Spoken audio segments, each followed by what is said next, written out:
Good afternoon, everyone. We want to welcome you to our event today.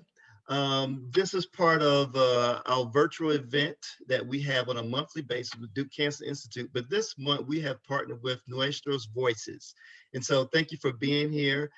Just to give you a little idea of how we're going to proceed forward. This is the welcome and introduction. We're going to have a presentation. Then we're going to have a second group of speakers and Marcella is going to introduce them. We have someone from the National Breast Cancer and Cervical Cancer Program that's going to be talking. And then we have Nadia that's going to be talking about the role of patient navigation. And then we have a separate question and answer period. So during this time, during the presentations, if you have any questions, please let us know. And you can put that in the chat and we would try to respond to your answers as soon as possible.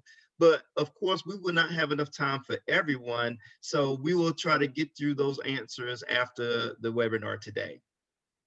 So Nuestro's Voices Network Program is an initiative of the CDC's Networking to Save Consortium of the national networks implementing population science and public health oriented strategies. And they work to expand multi-sector networks and meaningful collaborations and partnerships to effectively address the threats of commercial tobacco use and reduce tobacco-related cancers, with a particular focus on reducing disparities in underserved Hispanic populations. Now, the Duke Cancer Institute, which I belong to, the Office of Health Equity, our vision is to reduce cancer disparities and through the authentic community engagement and partnerships. And as you can see, this is why we're having this event today, because we are partnering together. And one of the things that we want to do, our mission is to reduce cancer disparities and promote health equity within our catchment area. Now, even though, we focus on our catchment area, by us being virtual, we're able to reach out to areas beyond our catchment area. And we do this mainly in four areas: community outreach and engagement, which we'll talk a little bit about towards the end; community facing patient navigation, which is one of the presentations that we will have in the second half; health disparities education; and clinical trials education and work diversity. Now, our first two speakers, we are really thrilled that they're going to be here today to give us their expertise. So, Dr. Secord, she is the professor in the Division of Gynecologic and Oncology at Duke University Medical Center. She's also the director of Gynecologic Oncology Clinical Trials for Duke University Medical Center, and as well as she's associate director for clinical research, gynecology, oncology at Duke Cancer Institute. Now, she received her medical degree from the University of Washington School of Medicine. She completed her residency in obstetric and gynecology, and her fellowship in gynecologic oncology at Duke University Medical Center. She served on the National Cancer Institute's Ovarian Cancer Task Force. She also serves as the chair and co-chair of numerous committees, too many for me to list here. She received numerous awards. She is a fellow of the American College of Obstetricians and Gynecologists. She has authored more than 180 peer-reviewed articles and received numerous clinical trial and basic research grants. Dr. Secord's research interests include the development of novel therapeutics and biomarker in gynecologic cancer, novel clinical trial designs, the role of obesity in gynecologic malignancies, and the development of com, uh, patient-centric, um, composite clinical endpoints. And then we have Dr. Rafael Gonzalez. He's a fellow in gynecologic oncology at Duke University Medical Center. And he completed his undergraduate in medical school at Brown University in Rhode Island. He completed his residency in obstetrics and gynecology at Brigham and Women's Hospital at Massachusetts General in Boston, Massachusetts. And he has spent the first year of his fellowship working on health services research aiming to improve healthcare delivery for women with gynecologic malignancies. So now I would turn it over to Dr. Gonzalez. Thank you, Angela, for that wonderful introduction, and good afternoon to everyone. Thank you all for allowing us the opportunity to be part of this discussion of a topic that is really important and really important to both Dr. Secord and me, especially this month, as January is actually a Cervical Cancer Awareness Month. The title of our presentation is Cervical Cancer Prevention and Early Detection Saves Lives. Next slide, please.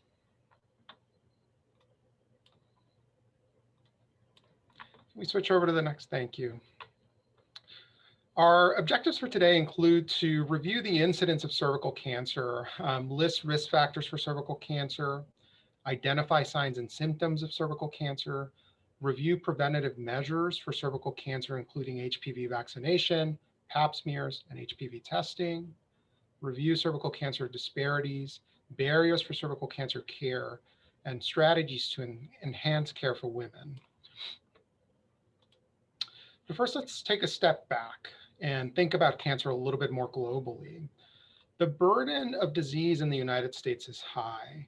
In the year 2020, there were roughly 1.8 million new cancer diagnoses and over 600,000 cancer-related deaths in the United States alone. That translates to roughly 4,900 new cases and 1,600 deaths every single day in the United States. Next slide. 50 years ago, cervical cancer was the leading cause of death among women in the US. Since then, progress has been made in screening and in treatment. Today, cervical cancer is the 20th most common cause of cancer death among women in the US. Women in the United States have a 1 in 159 lifetime risk of developing cervical cancer. And in 2020, there were roughly 13,800 new diagnoses of cervical cancer and about 4,290 deaths just in the United States alone. However, worldwide, the picture is a little bit different. Cervical cancer remains the fourth leading cause of cancer death among women worldwide, with an estimated 604,127 new cases every year and over 341,831 estimated deaths in the year 2020. Next slide. So here you can see that the burden of cervical cancer is highest in developing countries in Africa and Latin America. On this map, you can see that the areas that are shaded in dark blue have the highest incidence of cervical cancer. Next slide. And as I stated already, cervical cancer is now the 20th most common cause of cancer death among women in the United States. This lags behind breast, lung, and colorectal cancers that are now the three most common cancers diagnosed in women in the US. And here you can see the numbers just for reference. Next slide. Fortunately, there has been some progress. So since 1975, the incidence of cervical cancer has been dropping in the United States. And this can be largely attributed to improved screening and treatment of pre-invasive disease. And here you can see the graph where the incidence has slowly started to drop. But as you can see, it sort of started to plateau at least since the year 2000. Next slide. Similarly, deaths related to cervical cancer have decreased significantly. And here you can see how cervical cancer deaths compare to other cancers that afflict women in the United States. However, it could be argued that this number should be close to zero now, as cervical cancer is now a preventable disease with screening, vaccination, and treatment of pre-invasive disease. Next slide. So there are several well-identified risk factors for cervical cancer. And we know that the most important of these is the human papillomavirus or HPV infections. The other risk factors include early coitus, having multiple sexual partners, having a suppressed immune system, cigarette smoking, long-term use of oral combined contraceptives, lack of HPV vaccination, having multiple term pregnancies, low socioeconomic status, having a diet that's low in fruits and vegetables, and having prior DES exposure. As far as signs and symptoms of cervical cancer, most patients with precancerous or pre-invasive disease are often asymptomatic. Therefore, these lesions are often picked up only on screening, Invasive cervical cancer, however, can frequently present with abnormal bleeding and vaginal discharge. Next slide. So we actually know a lot about the human papillomavirus, or HPV, these days. So it's a DNA virus that has over 200 different types of DNA subtypes. And most people at some point in their lifetime will have an HPV infection and they will clear it, and they will have no consequence from this infection. However, some individuals will have persistent HPV infections that increase the likelihood of developing precancer and cancerous lesions. There are two subtypes of HPV, HPV 16 and HPV 18, which create the greatest risk of developing cervical cancer. And these two subtypes actually account for about 70% of all cervical cancer cases. So precancerous or pre-invasive lesions are known as cervical intraepithelial neoplasia, or CIN for short. These lesions are graded on the degree of atypia or abnormal cells that are seen under the microscope. CIN3 are lesions that are the most concerning and in most circumstances require some sort of treatment. And as you can see, CIN3 is truly the precursor to invasive cervical cancer here. And I'm going to pause there, and Dr. Secord is now going to continue our presentation with some more information on prevention, screening, and treatment. Thank you, Rafa. That was an excellent segue. So if I could have the next slide, please, that would be fantastic. One of the things that Rafa mentioned is this precancerous lesion that over time develops to something worse until it eventually becomes an invasive cervical cancer. And that can take years, in fact, up to a decade. So it's really important to identify ways that we can prevent cervical cancer. And one of those ways is by identifying these pre-invasive lesions and treating them. In terms of cervical cancer, one of the most important figures for the prevention of this disease is Dr. George Papanikolaou, who immigrated from Greece, and his work has really changed the landscape of care in cervical cancer, which used to be the most common and deadliest cancer in women. And he introduced, with his research findings, introduced the opportunity to evaluate cells that were scraped from the cervix to look for abnormal cells that could indicate cancer, and subsequently pre-invasive cancers. So widespread introduction of the pap smear really began in this timeline in 1949. And really that was the only method of screening for decades. One of the concerns has always been the false negative rates of pap smears and how we could improve on that. In the mid 1990s, they incorporated a new technology called liquid-based cytology, which did improve sensitivity somewhat, but probably the most important aspect of screening became HPV testing in the 2000s, and subsequently vaccinations to target HPV. As Rafa mentioned, human papillomavirus is incredibly common, and the cervical cancers have a very high prevalence of HPV, and really HPV is the cause of cervical cancers. So vaccinations subsequently were developed and are now available. But there's ongoing research to identify other markers that may be helpful in screening women or determining those women who are most likely to have HPV that turns into cancers. Not everybody who gets HPV has cancer, right? There's so many people that have HPV, but not very many of them get cancer. And that is some of the information that Dr. Gonzalez shared with us earlier in the talk. Next slide, please. So prevention, the hallmark of prevention, and we couldn't stress this enough, vaccination, vaccination, vaccination. There's a lot of stigma when the vaccinations first came out about people saying maybe we shouldn't get them, or it will send a bad signal to our kids about sexual activity and that they'll go have sex. Well, I don't think that's the case at all. Other studies that have been done in countries where they've mandated vaccination programs have shown a tremendous benefit in terms of reducing HPV. So vaccination is incredibly important. And I'll give you some more information about vaccination shortly. The other hallmark that we've been talking about is screening. Screening with the pap smear that we mentioned already, as well as HPV testing. Next slide, please. In terms of HPV vaccination, 3 vaccines have been approved by the FDA, or Food and Drug Administration, in our country for prevention of HPV-related diseases. So the CDC, Centers for Disease Control, recommend vaccination for girls and boys starting at age 11 or 12. So I have 3 children and 2 boys and a girl, and they've all been vaccinated. I think it's very important not to forget boys in this equation. Vaccine is recommended also for everyone up to the age of 25, and it can be considered for individuals ages 27 to 45 after discussing with their clinician. If you've had a prior infection with HPV, you can still get the vaccine. The vaccine is not recommended in pregnancy. Next slide, please.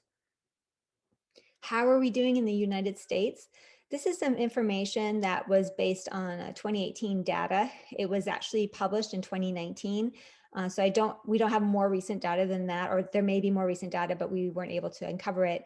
This is really focused looking at kids aged 13 to 17 years of age. And what we found, what this study found is that in girls, the vaccination rate for that age group was 54%. And in boys, it was 49%. What's concerning and what we didn't show here in the talk today is when you look at that time trend for the girls for vaccination, it had remained fairly stable. It was really an increase in vaccination for boys.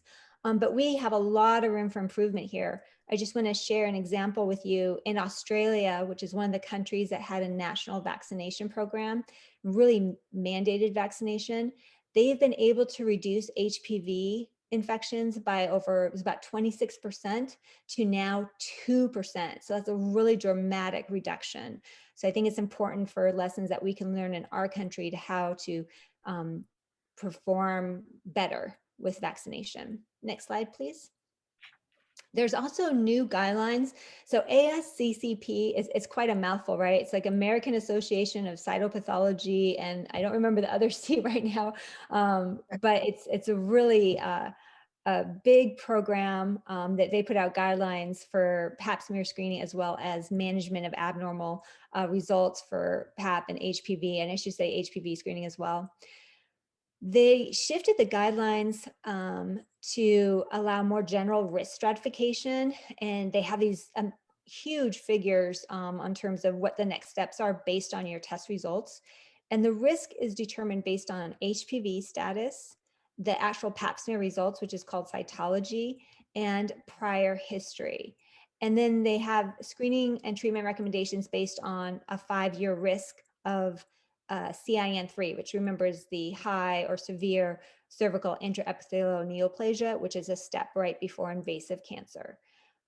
These guidelines are really complicated. Like you leave it to your medical care provider to figure this out for you and discuss it with you. I don't think the expectation is for patients to figure this out. Even as a medical provider, we always have to pull up the publication or pull up the app, which we're going to show you in a second. Next slide, please.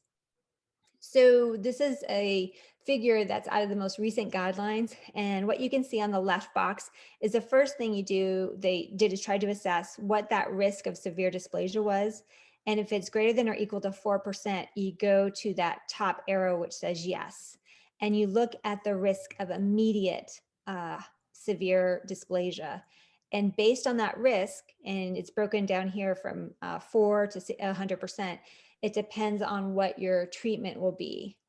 So again, this is pretty complicated, but expedited treatment is preferred if your risk is 60% or higher. And that usually means some sort of a procedure to remove a portion of the cervix, like a LEEP.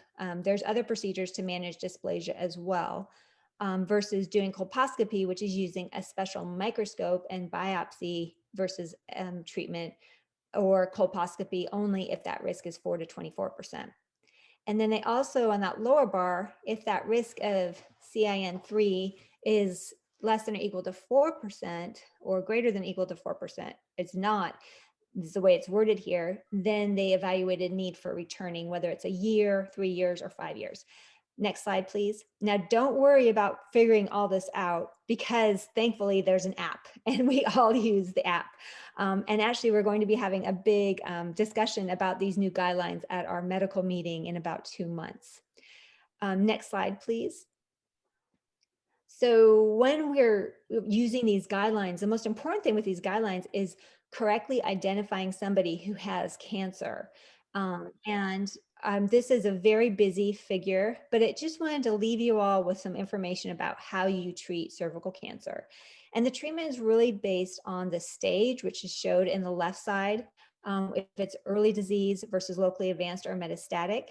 And whether or not it's early disease or advanced depends on what type of treatment you have, whether it's surgery or radiation. So women who have earlier stage disease, if they're candidates for surgery, then it's based on whether they want more children or not.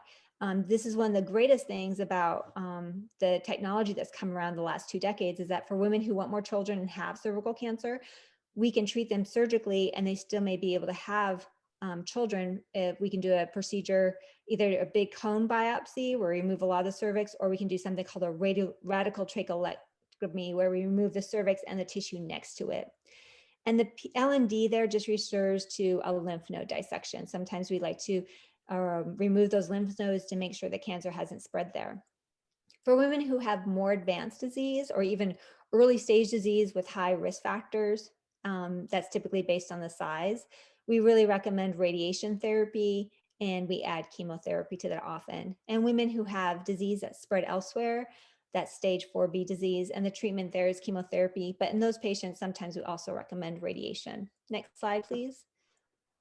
One of the areas that's so important to us is looking at disparities in cervical cancer and how to evaluate these differences. So it's very concerning that the incidence of cervical cancer is higher in women of Hispanic descent. And you can see that on the left bar graph. So it's 9.6 out of 100,000 women. Non-Hispanic Black women are next at 9.1. And you can see at the very bottom are Asian and Pacific Islander individuals. So that disparity that we see across the different groups also translates to death rates. Unfortunately, the highest death rates at any time that's an outcome is bad, right? And what we see here is that women who are non-Hispanic Black have the highest death rates, followed by women of Hispanic descent and American Indian or Alaskan Native descent. Next slide, please. And these disparities don't just exist in cervical cancer, they exist in many cancers as shown in this table here. So across the board in all cancers, there's an absolute difference of 7, which are favoring women of white race compared to those of Black race. And down at the bottom there in red underlined and circle, you can see that for cervical cancer, that women who are Black are at higher risk of worse survival. Next slide, please. And this just focuses on female cancers. The 5-year survival rate for women with gynecologic cancers across the board who are Black is worse, as shown in green, compared to those women who are white. And for cervical cancer, which is outlined by that light blue box, you can see that the difference there for 5-year survival is 69% for women who are white compared to 57% for women who are Black. Next slide, please. One of the issues that's really important for us is to identify what are these barriers and how can we make a difference. So it definitely could be lack of or access to care. How can we provide universal cervical cancer screening to everyone? So here we're kind of outlining these options in green to make things better. It's very important to be able to take things to the community rather than have the expectation that the community comes to you. So how can we bring Pap smears to our patients or HPV testing to our patients? In terms of age, women who are older often are less likely to have pelvic exams or Pap smears, so we need to follow screening recommendations. Education is key, and that's why one of the reasons we're doing this event today. Lack of transportation, same thing. Can we provide home HPV testing? How can we help patients understand the importance to be compliant with their care and follow recommendations? And women with multiple medical issues are less likely to be screened. So that's really discussing the patient with the patient, the pros and cons of screening, and most importantly, educating providers. Next slide, please. We wanted to end with this slide. This is a global strategy to accelerate the elimination of cervical cancer by 2020 that's just been released by the World Health Organization. And the 3 key steps here that they want to do to reduce this disease are vaccination, screening, and treatment. They want to have 90% of all girls fully vaccinated with HPV vaccine by age 15, 70% of women screened using a high performance test by age 35 and again at age 45. And 90% of women identified with cervical disease to receive treatment. So as we leave you today, I just want to focus on the importance of prevention with vaccination and screening appropriately, talking to your doctor about cervical cancers as well as other types of cancers and what your risk factors are. And next slide, please. And I don't know how much time we have for questions, but thank you all for your attention. And I want to just thank my colleague, Dr. Gonzalez, for participating in this event with me. Thank you very much. We have about 5 minutes for questions, and I cannot see the chat from my view. So some of my teammates, are there any questions that are not answered in the chat? Actually, I have a question, Doctor, for both of you, Dr. Gonzalez and Dr. Sigard. Thank you very much. I work with the National Alliance for Hispanic Health, and we are the organization implementing the Nuestras Voces, Our Voices Network program, which is funded by CDC to address commercial tobacco use prevention, as well as cancer prevention. So I'm very happy that we partner with the Duke's Cancer Institute and the Office of Equity to hold this very important series, and especially addressing cervical cancer in January, as January is Cervical Cancer Month. But my question has to do with the guidelines that you were mentioning, and is the ACCP, I believe. So what are the difference between those guidelines versus the most recent guidelines from the American Cancer Society in terms of cervical cancer screening? Oh, that's an excellent question. So I have to go ahead and pull it up right now. The ASCCP, their guidelines, really the guidelines that I evaluate focus on treatment once somebody has a test. But before I answer this, and I don't want to answer it wrong, let me just pull that up really quick. Okay, thank you. And if anybody has a different question, we can move on. I can read one more. In the meantime, we have a question from one of the audience members. For the women aged 35 to 45, can they still get the vaccine if they have been exposed to HPV? Yeah, so I can help answer that question. So the FDA just recently expanded the ages for individuals who are eligible for the vaccine. The recommendation by the CDC right now is that individuals should have a conversation with their providers about the benefits of potentially getting the vaccine. I will say that, if you've been exposed to HPV, one of the things that I talked about in my portion of the presentation is that there are over 200 different subtypes of HPV, and the vaccines, there's one that covers 2 subtypes, one that covers 4, and then the most recent one covers 9 different subtypes of HPV. So, it's possible that you might have been exposed to one strain of HPV, but there's still benefit to getting protection from the other 8 strains of HPV through the vaccine, for example. And so, there is still benefit, even if you've had HPV or an HPV related disease, to getting the vaccine. Okay, we have another question that is, what programs cover the HPV vaccine for women of the ages 35 to 45? Yeah, so that's a really good question. And, I don't want to give misleading information because, the FDA has sort of, expanded the recommendation for HPV vaccination. And it's, sometimes when the FDA approves something, there's always a lag with insurance coverage for it. And so it might be from, something that, if individuals are interested in getting the vaccine, speaking to their providers about it, and then reaching out to their insurance company, if they have insurance, about what kind of coverage they provide for the vaccine. Thank you.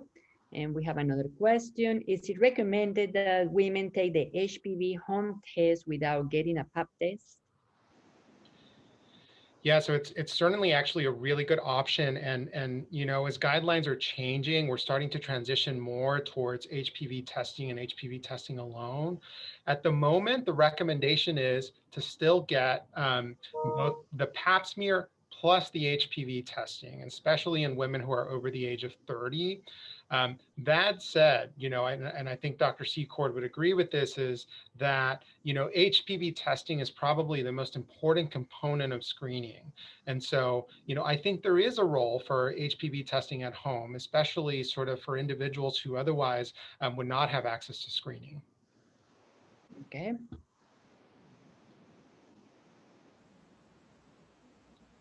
Yeah, and just to remind the participants that the next speakers will be addressing the access to programs for cervical cancer, early detection program for cervical cancer prevention. So I don't know I have everything to answer your question. I just pulled up the ASC guidelines. So one of the things with ASCCP is that their guidelines are really focused, or the guidelines that we use is really focused on management of test results. For the ASC guidelines, or ACS guidelines, excuse me, it's initiate screening at age 25 years of age and undergo HPV testing every 5 years through the age 65 is preferred. If primary HPV testing is not available, then individuals aged 25 to 65 years should be screened with co-testing, HPV testing in combination with cytology every 5 years, or cytology alone every 3 years. So I hope that helps address that. So if someone's on the call and has not gotten this testing during that interval, please reach out to your primary care doctor and make arrangements for having that testing done. I think right now it's incredibly difficult because of coronavirus, because of the COVID pandemic, that a lot of people aren't seeing their primary care doctors. So we need to try to think outside the box during this time. We don't know how long this pandemic is going to last, quite frankly. And so, gosh, it would be really great to roll out a home-based HPV program right now for testing purposes, because I worry about all those women who aren't getting their cervical cancer screening. I also just want to mention that the American Cancer Society webpage is really easy to access. So if you have access to a computer or even on your phone, you should be able to get these screening guidelines through that. And then Thank we you. have one more question, and I think we have to do to Dr. Alvarez and Dr. Segar and Dr. Gonzalez, and we may have to consider this. Have you considered having this webinar in Spanish? So we might have to recruit you to do the same webinar, but it will be in Spanish then. So stay tuned on that one. We certainly thought about that. So I grew up speaking Spanish, and my Spanish is pretty good, but not perfect. But I think it's certainly something we can work on, and I'd be more than happy to try to do this webinar in Spanish with everyone's understanding that it might not be as fluent as it is in English. That's fine. Believe me, we have had success. My organization in my program, we have had success doing webinars in Spanish, and I'll tell you, we get a very good feedback from the participants, and it's great to be able to provide this information for a lot of communities that perhaps Yes, prefer the language or prefer to have them in Spanish. So, but absolutely. thank you very much. Absolutely. Yes, and I wish I could do that too. Rafa, Dr. Gonzalez will have to script it for me. My Spanish it needs work, but I'm so happy to be of Spanish descent, just very excited and thrilled to be able to bring this message out there. So thank you so much for inviting us. Thank you very much. Okay, Marcella. Thank you to both the speakers. And then now I have the pleasure to present our second set of speakers. I have Dr. Terry Larkins, who is a public health advisor to the National Breast and Cervical Cancer Early Detection Program and the Colorectal Cancer Control Program at CDC. She serves as a CDC Work-Life Wellness Liaison, campus lead, and also a Women's Health Liaison on the CDC Coordination Committee on Women's Health. And she's also a member of the Division of Cancer Prevention and Control, HPV and Cervical Cancer Work Group. She also, she's been instrumental more recently in launching the Screen Out Cancer, a communication support and new brand identity initiative for the Centers for Disease Control and Prevention Cancer Prevention Programs for the National Breast and Cervical Early Detection Programs and the Colorectal Cancer Control Program.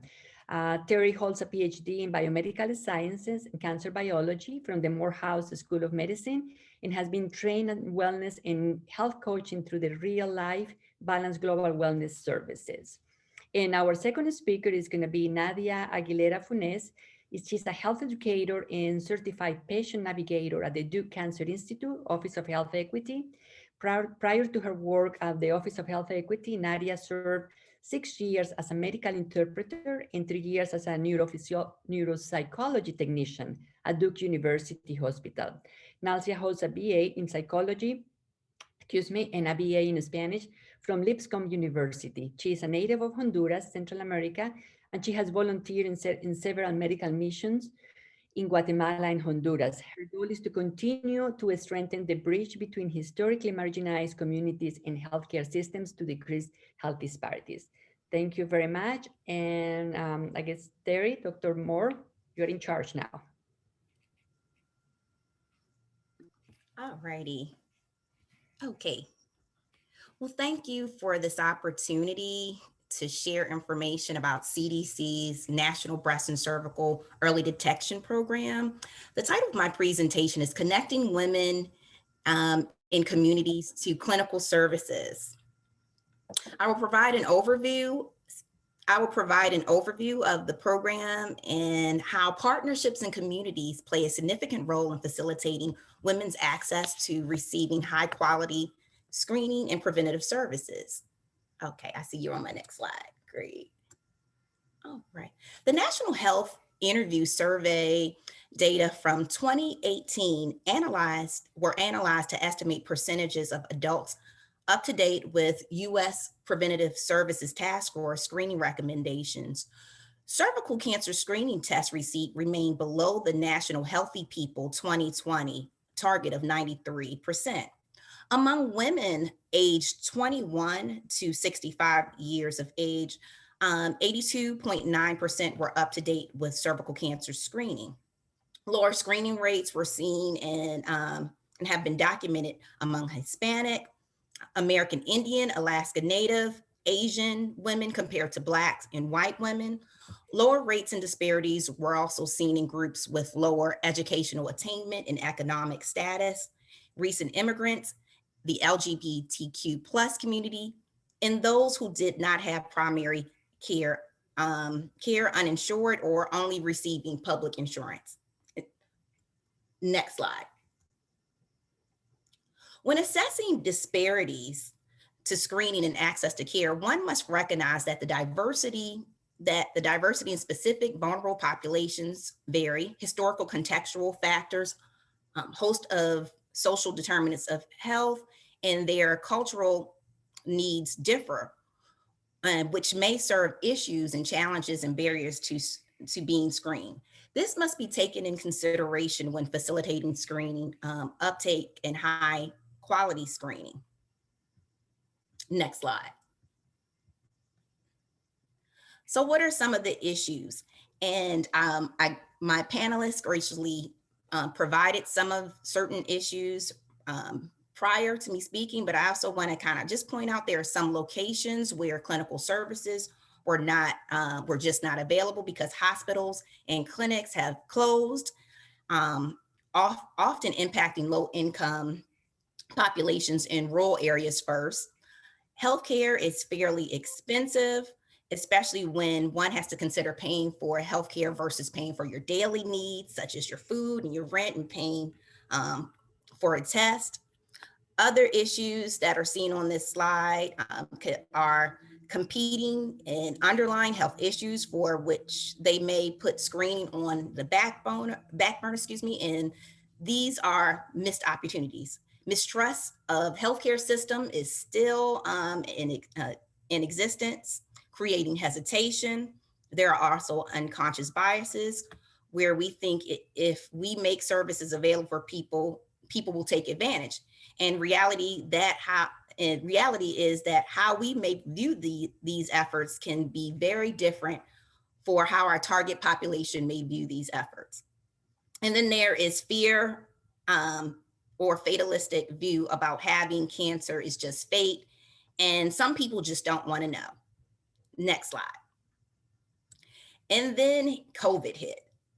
With all of these things going on, we have something basically now exacerbating the issue of and disrupting care. Now I'd like to share with you how the CDC's National Breast and Cervical Early Detection Program has strived to meet these priority diverse populations and reduce barriers to care. Next slide. Despite the availability of screening tests, deaths from breast and cervical cancer occur more frequently among uninsured and underinsured. As stated on the earlier slide, cancer screening tests are underutilized by women who have less than a high school education and do not have a usual source of health care, living below the poverty level, or members of certain racial and ethnic minority groups. The National Breast and Cervical Early Detection Program was established by the Breast and Cervical Cancer Mortality Prevention Act of 1990 to help improve access to breast and cervical cancer screening among at-risk populations. The program provides screening and diagnostic service through local providers to low-income, uninsured, and underinsured women. Women who are diagnosed with cancers or precancers through the program may qualify for treatment services provided through a special Medicaid waiver program. The Native American Breast and Cervical Cancer Treatment Technical Amendment Act of 2001 extended these same services to American Indians and Native Alaskans who receive their care through the Indian Health Service.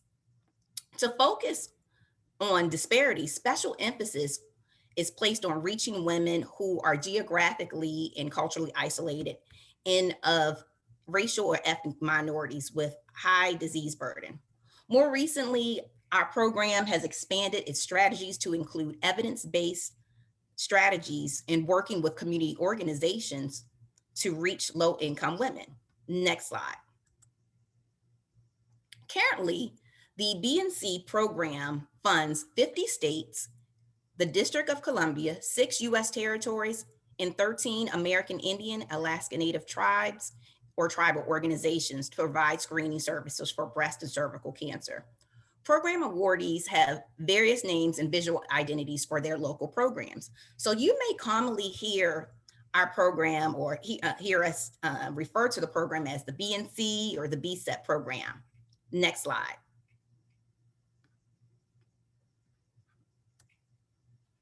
The BNC program has 4 basic eligibility criteria. Economically, participants must be below 250% of the federal poverty level. They must be uninsured or underinsured between the ages of 40 to 64 for breast cancer screening and 21 for cervical cancer screening. Local program awardees can modify these criteria if necessary, depending on their resources. Next slide.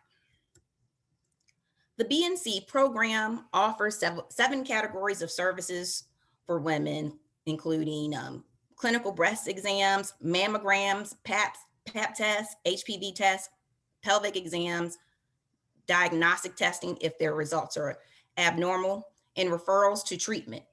The BNC funded program awardees can also offer patient navigation services to assist low-income women from programs priority populations who have other priority populations who have other payment sources such as state funds and Medicaid for screening or diagnostic services. Okay. Next, all right, you're at the next slide. And the BNC program provides a critical community safety net. And as you see, you can see how many people we've serviced. And I'm going to go to our next slide. As when it comes to cervical cancer, we've have served over 3.8 million women. And during the 2015 through 2017, about 5.7% of US women were eligible for the BNC cervical cancer screening services. And I am going to skip a couple of slides now. Okay, and so after this particular slide, if we can go to, all right, okay. And so if we go back one slide, okay,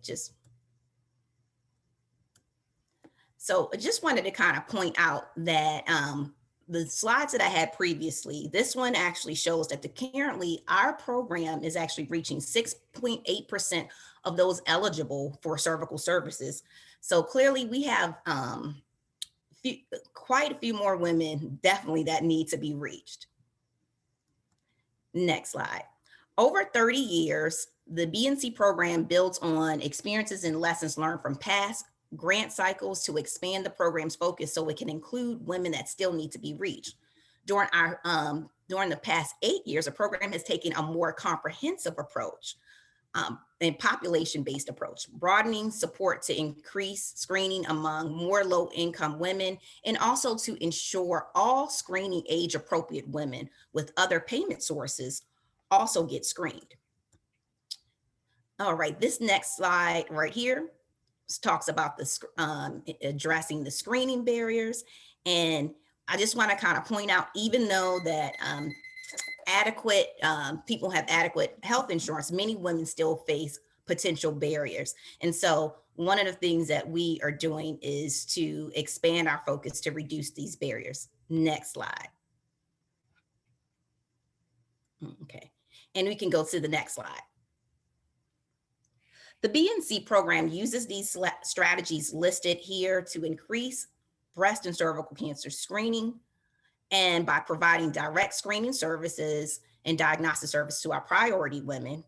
And now we are engaging in strengthening and implementing culturally appropriate evidence-based interventions in health systems and clinics, connecting women from the community to clinic services. And we also are focused on working with clinics to implement evidence-based interventions that increase screening for women across clinic population. And lastly, we are assisting in educating work sites within communities to develop cancer screening policies, such as paid time off or flex time for screening. Next slide. And we can't do this without collaborating with our other foundational programs, such as the one that actually sponsors with the Nuestra Oasis National Comprehensive Cancer Program, Control Program, our National Registry. And these help us when it comes to program planning and also improving our reach to our priority population. Next slide. In addition, we partner with our sister program to address other chronic diseases such as heart disease and stroke by providing women that are enrolled within the BNC program to receive heart and stroke and risk assessment, and also lifestyle behavioral services if deemed necessary. Next slide. And so, what do we need to do? Our goal here is with the program and even with our expanded focus, is to connect women, priority women, to clinical services in their communities. And we do that through community health workers, our health educators, the promotoras, who are trusted members in the community to help understand the issue and to educate and address barriers to care, find opportunities to help women get screened. Also partnering with social organizations and and services such as sororities, food banks, the YMC, to recruit and navigate women, also even host wellness events. And in addition, doing things such as our other panelists talked about, maybe even broadening our scope by utilizing telehealth to reduce the amount of office visits. And so I just wanted to kind of end closing, and Marcella, please let me know if we definitely need to wrap up. I just wanted to make sure you understood some of the wonderful things that our program awardees are doing across the country.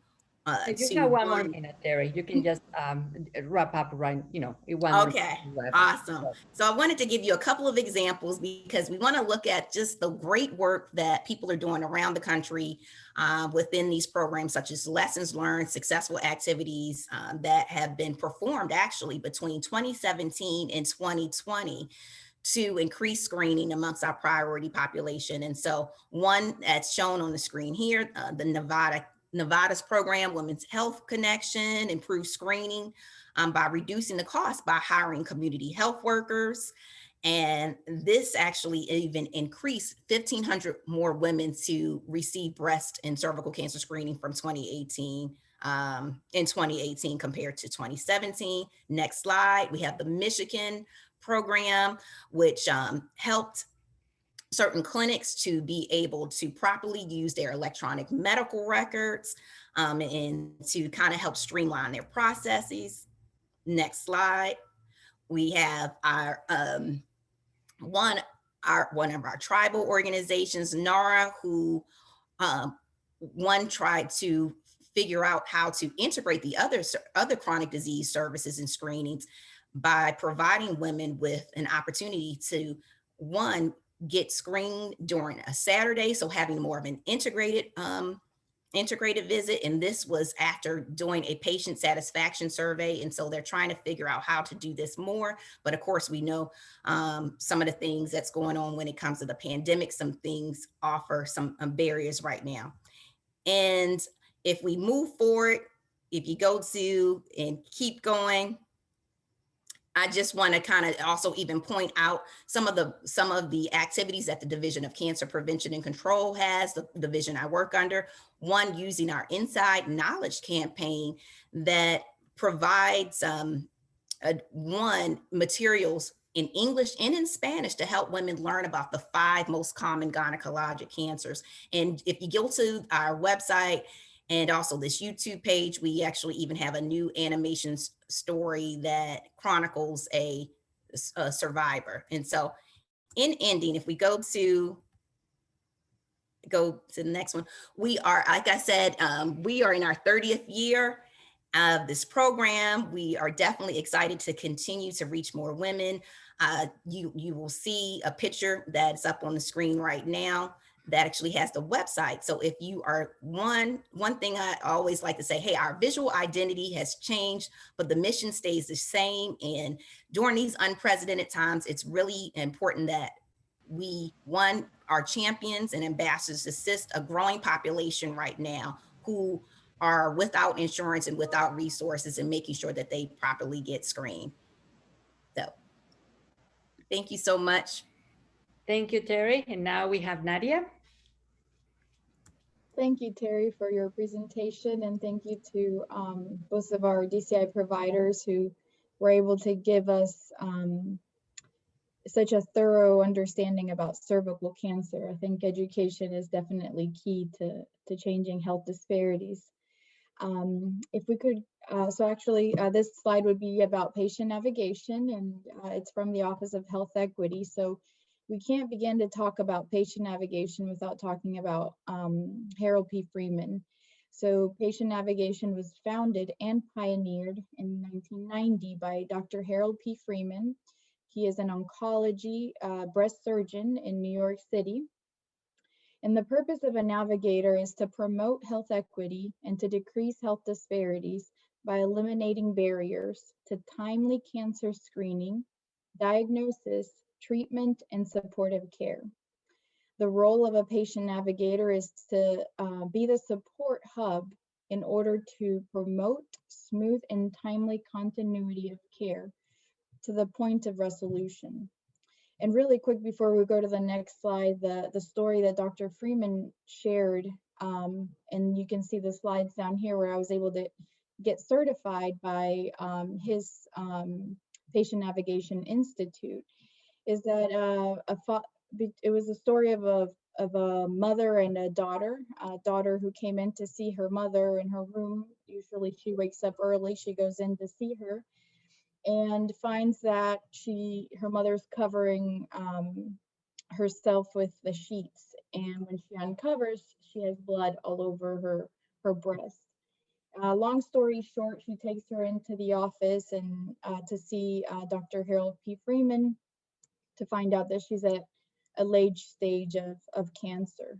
This was a Native American woman, and this is one of the stories that encouraged Dr. Freeman to start patient navigation in order to get to these women before early on, so that they can have this diagnosis at an earlier stage rather than a later stage. The woman said that she didn't want to be a burden to her family, and that's why she hadn't shared this information with her family about the complications that she was having. Next slide, please.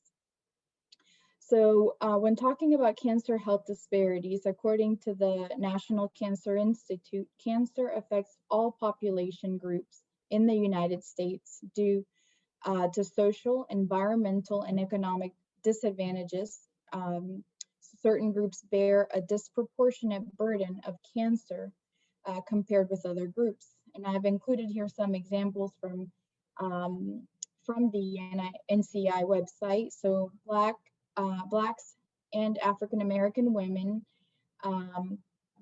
Blacks and African Americans have higher death rates than all other ethnic groups for many, although not all cancer types. And despite similar rates for breast cancer, Black and African American women are more likely than white women to die of the disease, as we saw also in the previous slide shared by Dr. Alvarez. The incidence rates of cervical cancer are much higher in rural Appalachia than in urban areas in the region. So these are just some examples of how how cancer health disparities are a reality. If we can go to the next slide.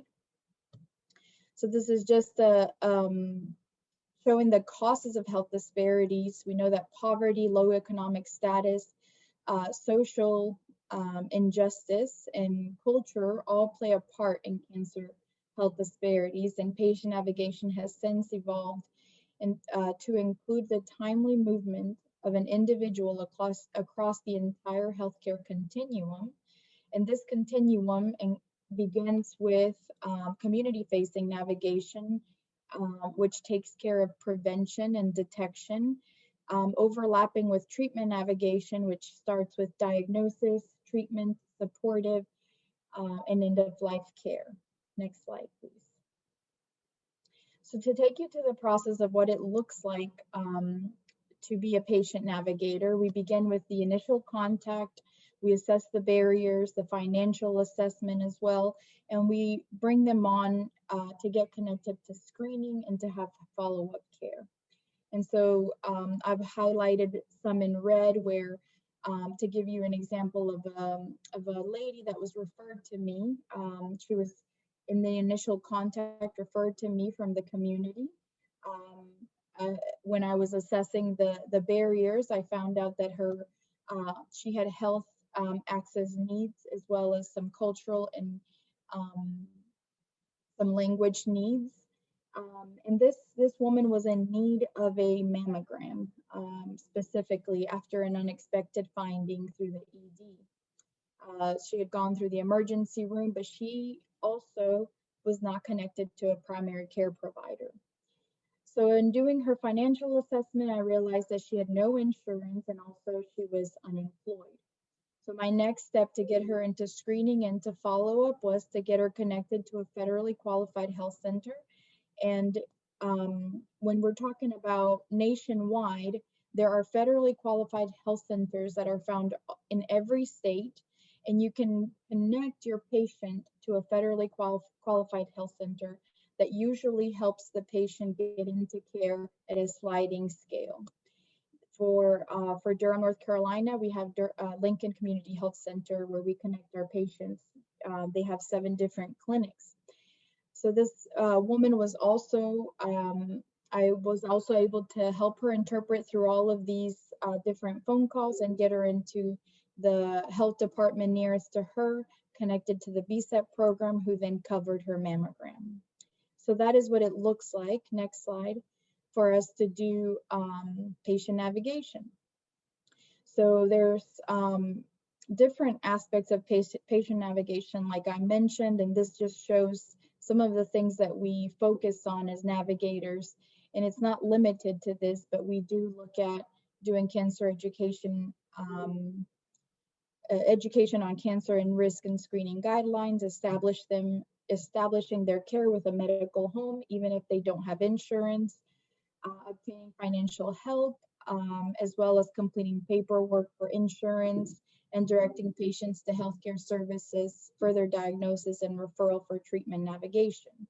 So we do that warm handoff to our treatment navigators, which I'll talk about in just a moment. So we make sure at our office to have someone, which is me, to have someone provide patient navigation services both in English and in Spanish. Next slide, please. So this is what it looks like for our for DCI has structured patient navigation. You see the community facing navigation here towards the far left.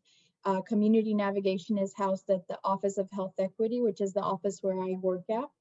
And then you have on the left side treatment, supportive care, and survivorship navigation, which takes care of all of the things that we mentioned here below them. Next slide, please. Community facing navigation does not happen behind a desk or at an office. So you can see here many slides, many pictures showing us out in the community, health fairs.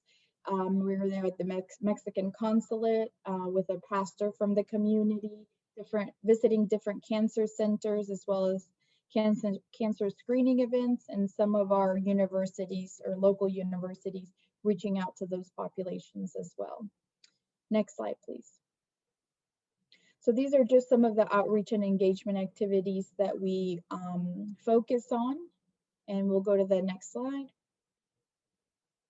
So when I was talking about treatment navigation, as I mentioned, community happens in the community. So our office really does a lot of work in outside, boots on the ground, going to different events, but the treatment navigators really do most of their work inside the cancer center, following patients who have already been diagnosed with cancer and walking them through that journey. So we always do a warm handoff from community navigation to our treatment navigators. Next slide.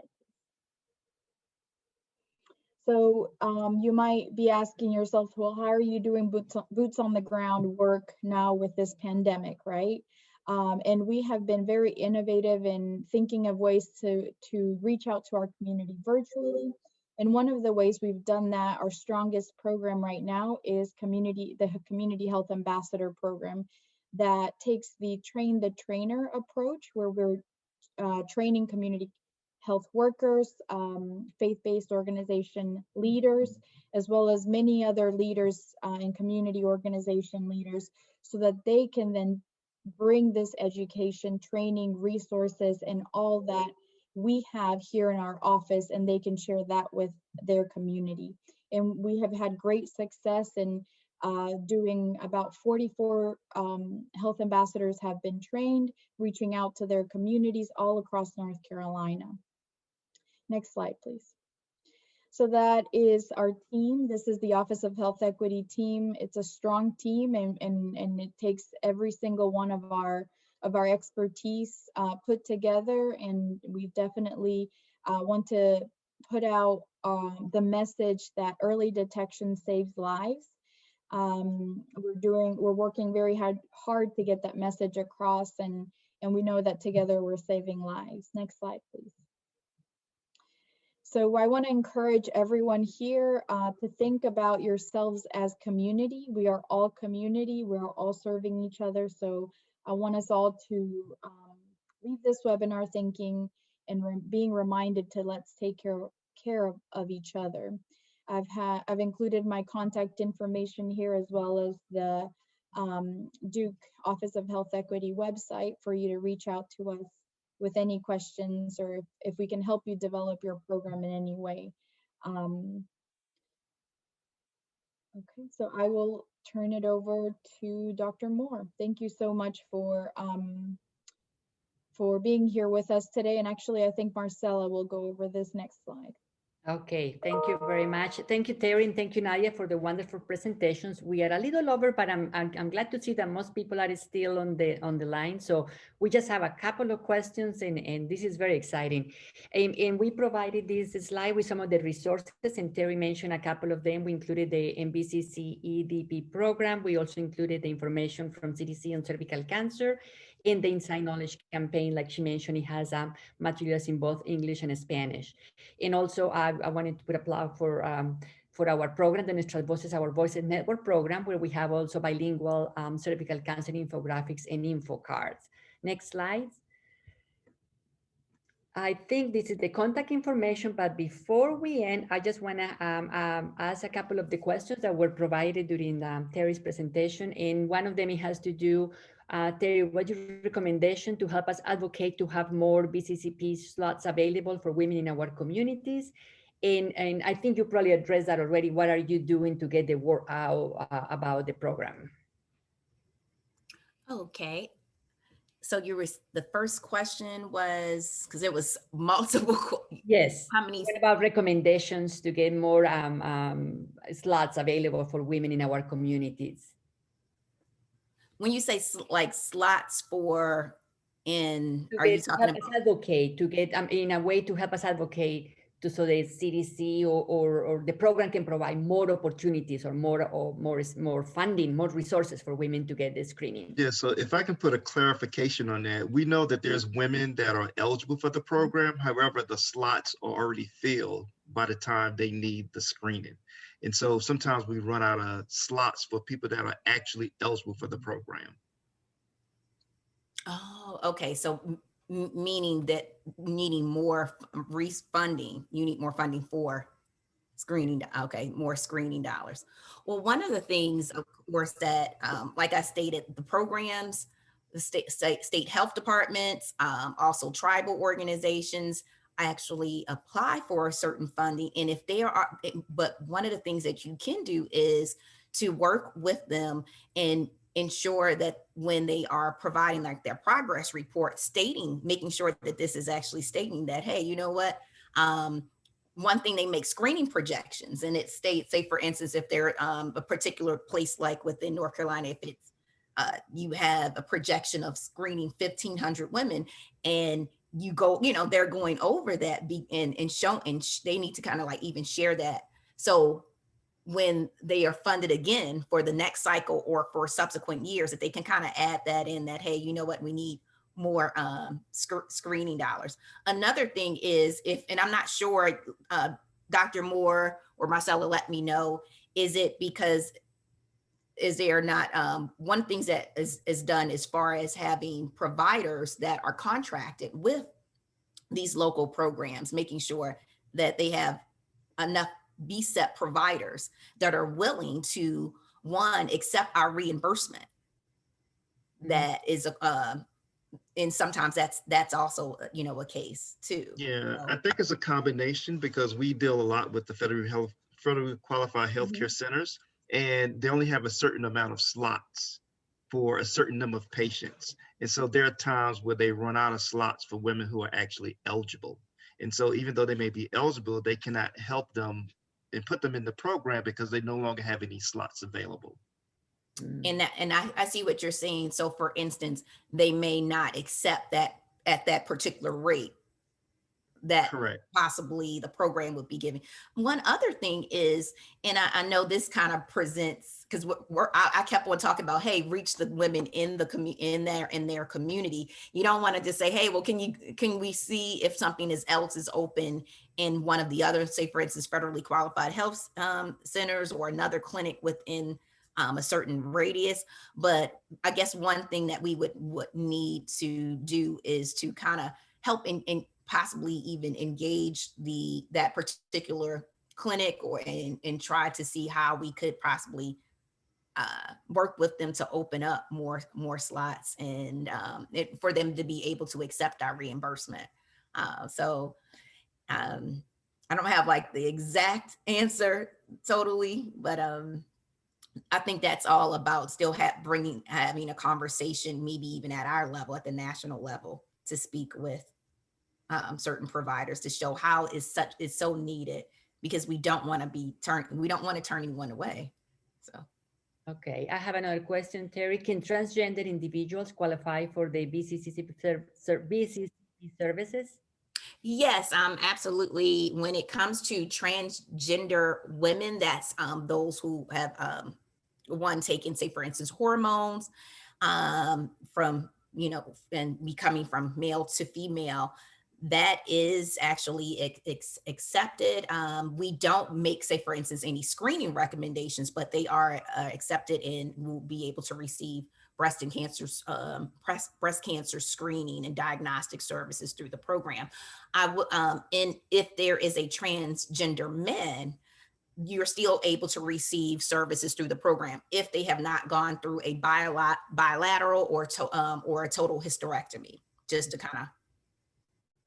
So, and then Another question, do you have any plans to include undocumented women to be eligible for the BCC program?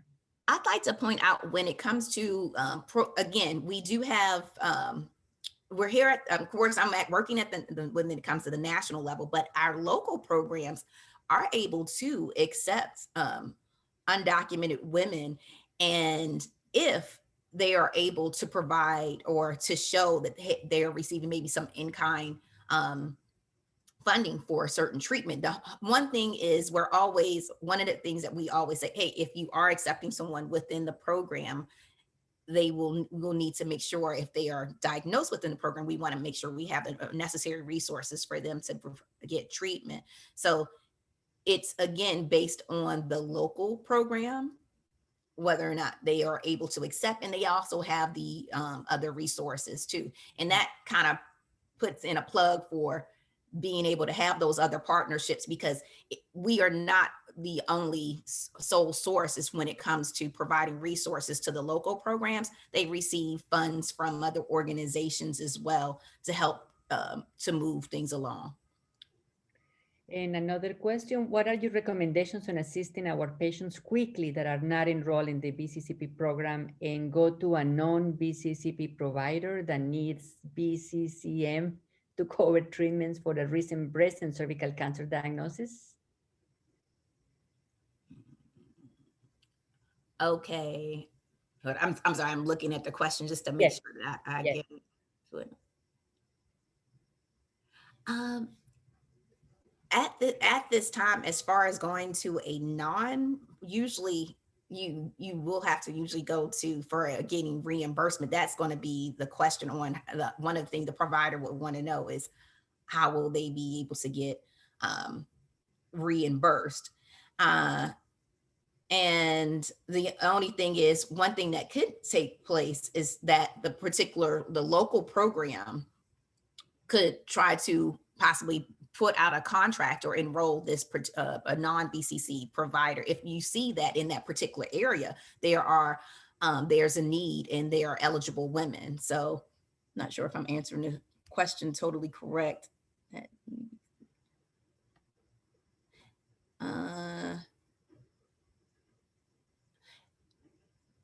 When you're saying BCCM, for Medicaid to cover treatment, I'm trying to make sure that I'm understanding the question. I believe that's what it is. I'm not, let me check again. Hi, yes, this is Sarah. I asked that question, and really, I guess what I'm wondering is how can we speed up the process if we have a patient that is diagnosed with breast or cervical cancer?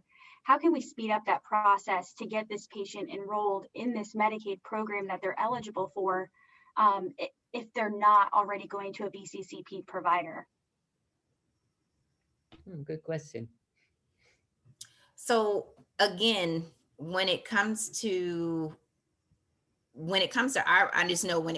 our program, if they are enrolled and they receive screening through our program, they should be eligible to go get treatment through Medicaid.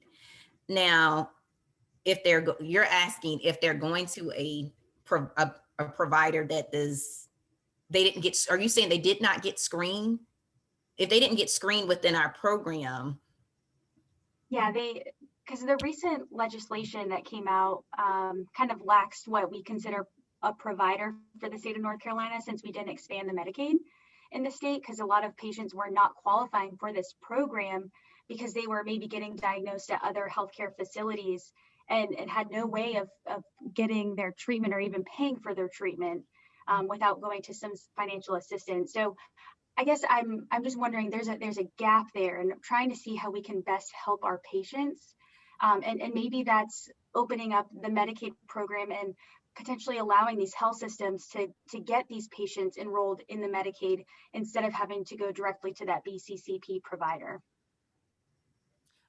Well, on our end, because we are mainly dealing with the screening and the diagnostic part, I really can't speak on the treatment part. But one thing that we have done because of the expansion, say for instance, expanded Medicaid, the expansion of Medicaid, and then in addition to that, when it comes to those who were on the Affordable Care Act or Marketplace, doing some form of when they have like high deductibles and trying to be able to pay if a patient would normally be eligible for our program, but they have another payment source. One thing that we have been, some of our programs have been doing was kind of helping to supplement by providing. So I can't speak on, I know this doesn't answer your question because I only can speak on from the standpoint of those who may be eligible or low income, but they're able to get screening. They're getting screening through possibly another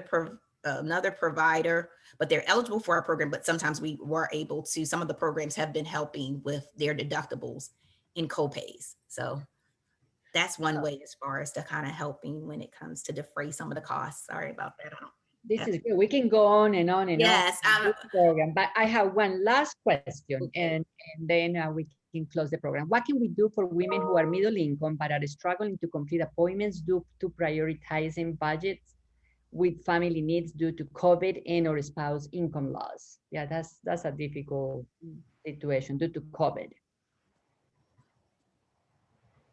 So perhaps it's talking about, okay. I'm sorry. I'm looking at the question right now too. I have to kind of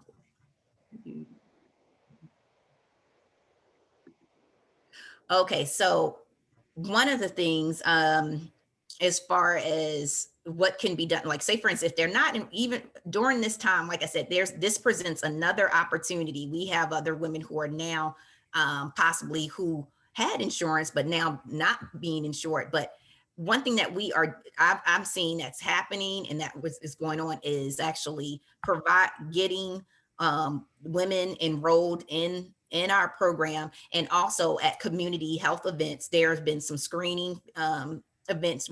I'm just going to even say, like here where I am in Georgia, there have been some screening events recently within the communities, mobile mammography vans, and I'm trying to figure out if the person was stating as far as but are struggling to complete appointment due to prior. The only thing is we don't pay for anything right now when it comes to like home HPV testing or anything at this time. So we can't do that. But one thing that has been starting to pay for is the telehealth visits. So that's an opportunity right now for that woman to be able to do a telehealth visit first. That doesn't, of course, capture them getting their mammogram or say for instance, but at least starting there to be able to kind of get some baseline information about that woman, and then be able to put them in a position where they're somewhere where screening would be accessible for them close by their home, and hopefully eliminate things such as childcare and transportation. Some of our programs do that as well. So okay, Terry, thank you very much. Thank you to all the speakers.